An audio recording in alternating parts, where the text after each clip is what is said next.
Hi everyone, I hope everyone's doing well on this very rainy autumn morning.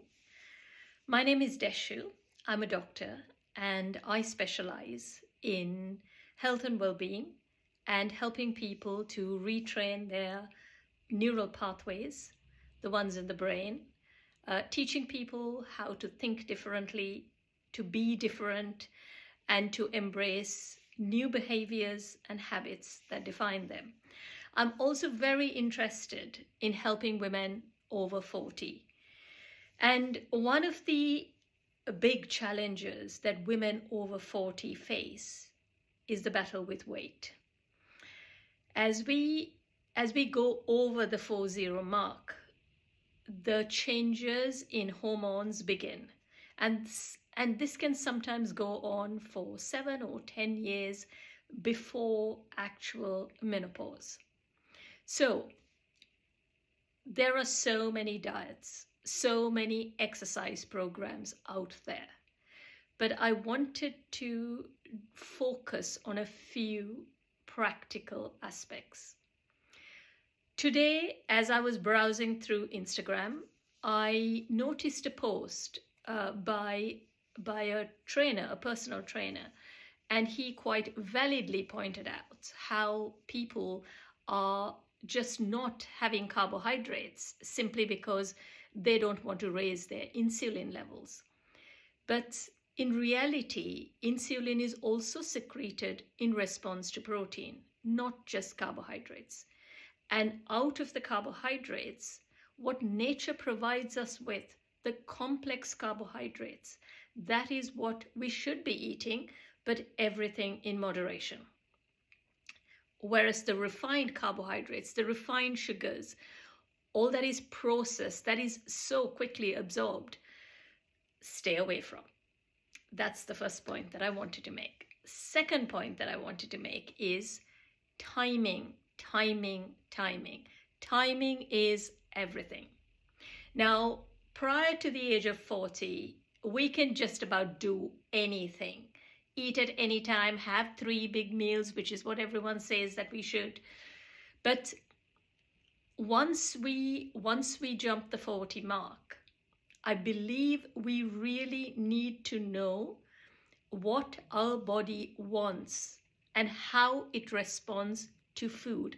Not just quantity of food, not just macronutrients present in food, not just quality of food, but timing of food. So we need to be much more sensitive. Do I need breakfast? Am I feeling hungry in the morning? What's the lunch looking like? What is dinner looking like? Because timing is everything. Now, in Asia, what I have noticed, particularly with those who meditate for long periods, the people, the rishis, and even the Buddhist monks, what I have noticed is that they have breakfast and they have a really big lunch, huge lunch. And that meal is when the sun is at its highest. So following that lunch, so they probably finish eating their lunch by about, 1:32, I don't know, probably somewhere around there. But the lunch is so big that dinner is not consumed. Or if at all, if dinner is consumed at all, it's going to be something very, very simple. So that's a pattern that I myself have embraced. I have looked at my own body, and the way I think about things is if my biggest meal is in the afternoon, that gives the body hours and hours and hours to digest. So by the time I go to sleep, my gut is also ready to sleep. And personally, I feel fine when I have my last meal, generally before 5 o'clock. That's one thing. However, one size does not fit all. It's really important to know what is right for you. How do you feel after a particular meal? It's not the meal per se, but how you feel in 2 hours, in 4 hours, in 6 hours, in the night, the next morning? How do you feel in yourself? Are you less tired? Do you have lots more energy? Do you have mental clarity? So it's all about understanding that. Secondly, for me, for myself, I don't restrict carbohydrates. I don't restrict any types of food. However, I am a vegetarian, so I just allow myself to eat what I want.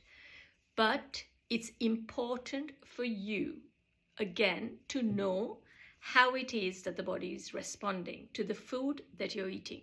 And just be aware. You've had some processed food, you had some refined sugars. Are you having any subtle joint pains? Are you feeling more tired? Do you think you're slightly more bloated? Be aware.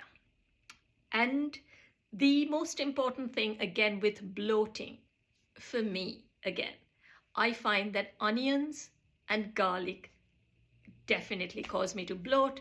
They also make me feel really sluggish. If I lose the onions and garlic, I'm like, fine, completely fine. So again, like I said, this is just me, but it's important for you to know, again, the quality of food, quantity of food, timing of food. Is there anything processed that is tipping the balance over? It doesn't mean that you can't eat it. It just means that you need to space it out, really, or you need to have fewer servings through the week, and you need to prepare yourself that when I'm going to eat that, for example, the piece of chocolate cake, when I'm going to eat the piece of chocolate cake, I might feel a little bit more tired, or I'm going to feel a little heavier. So it's all about that kind of preparation.